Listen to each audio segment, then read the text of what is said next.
Welcome to the channel.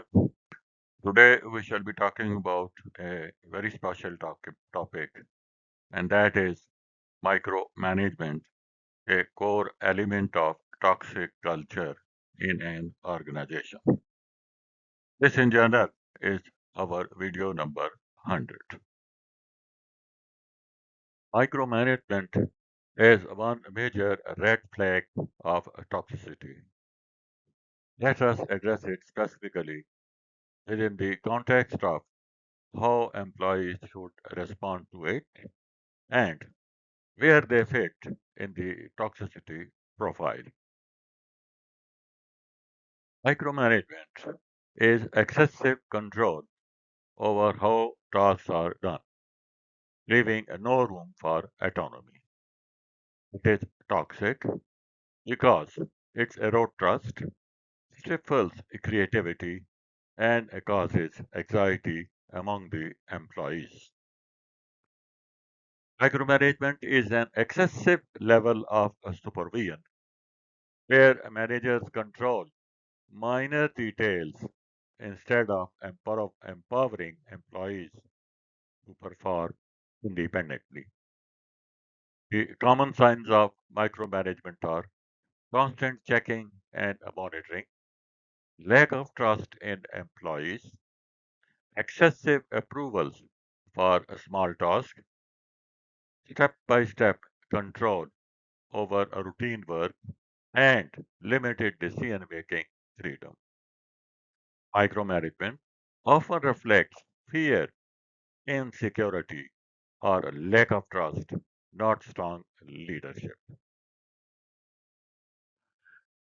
What are the root causes of micromanagement? To start with, one is lack of trust. Manager fears mistakes or loss of control. Number two, root causes, this is very important, and this is insecurity.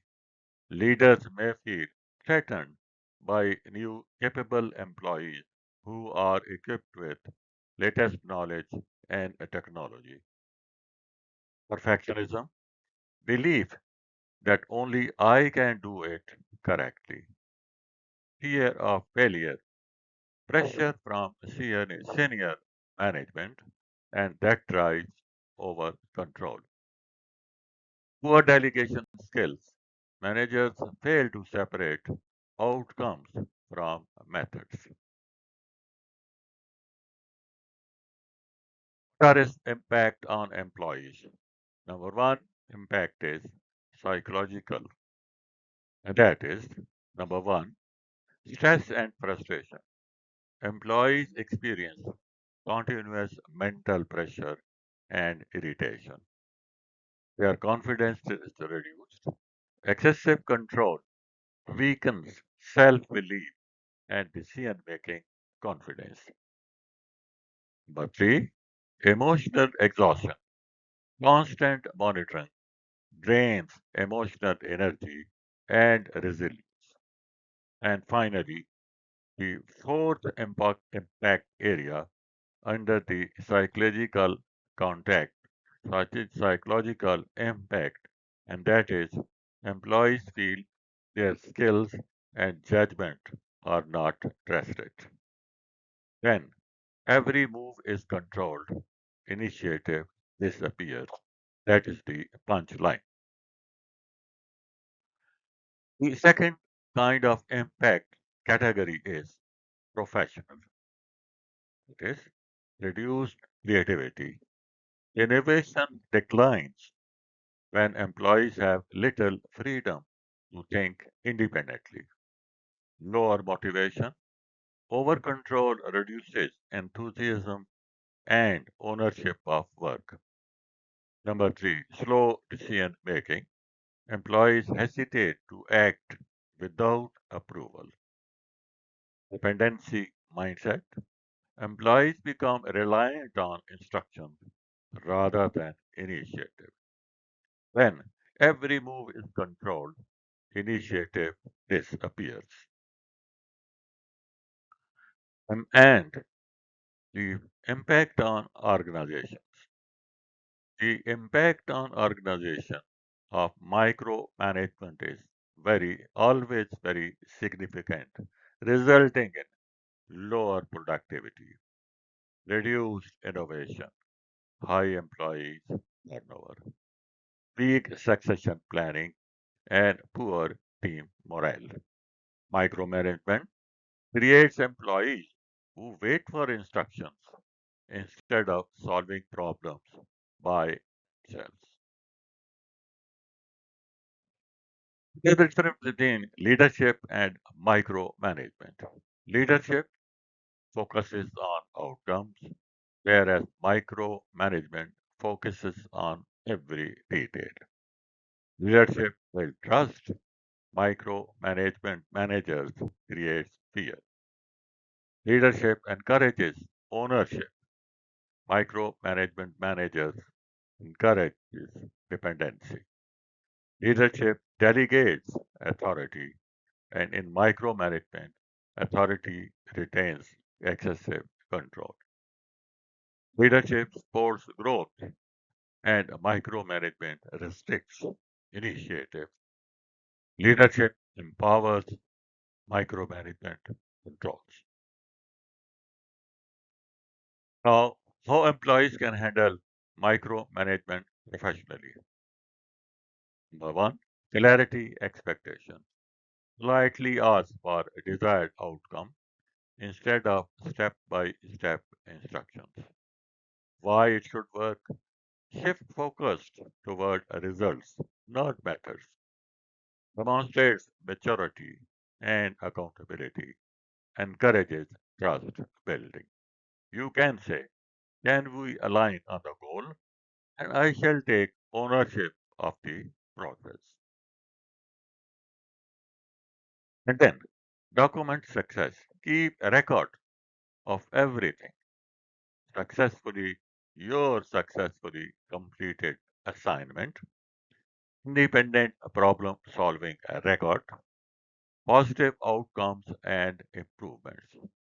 Purpose, consistent performance helps strengthen your case for greater autonomy. Trust grows when reliability becomes visible. So, give another important point is give upward feedback, but if it is safe.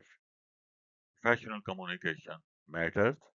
Use respectful words, solution oriented language. Important principles. You should focus on productivity, efficiency, better outcomes. Avoid emotional confrontation. By saying, I work best when I have room to manage tasks my way. Would that be acceptable for that project? What employees should avoid? Don't do the following. Do not react emotionally.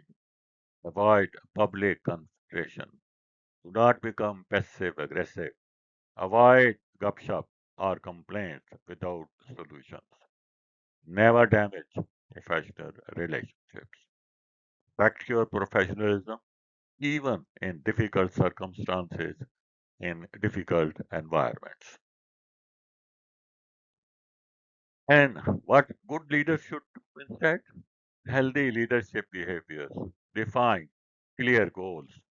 Trust capable employees. Provide support when needed. Encourage accountability. Coach instead of control. Leadership formula is clear expectations plus trust plus accountability, and that is equal to high performance. Final takeaway, micromanagement may control tasks, but it damages ownership. Clear point, clarify expectations, build trust through performance, communicate professionally, protect your growth and dignity. Strong leaders create independent thinkers, not dependent followers. Conclusion. How employees should react to micromanagement. Let us repeat. Number one, clarify expectations.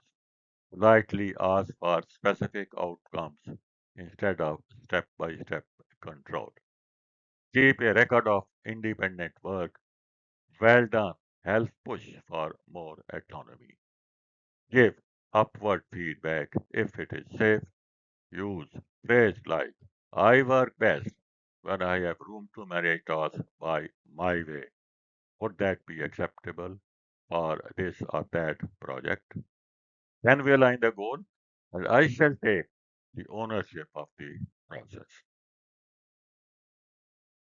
Set boundaries. Politely push back on constant check ins if possible. Executive chronic, long term micromanagement signals deep cultural dysfunction. And if that is the situation, exit gracefully and with dignity. Finally, let us repeat, let us understand the leadership. What is the leadership? Great leadership creates ownership, not dependency. With this, we conclude our today's discussion on the subject of micromanagement, an important ingredient of toxic culture in an organization. If you are not yet subscribed to the channel, please do like, share, and subscribe as soon as possible to receive the similar videos in future too. Thank you and thank you very much.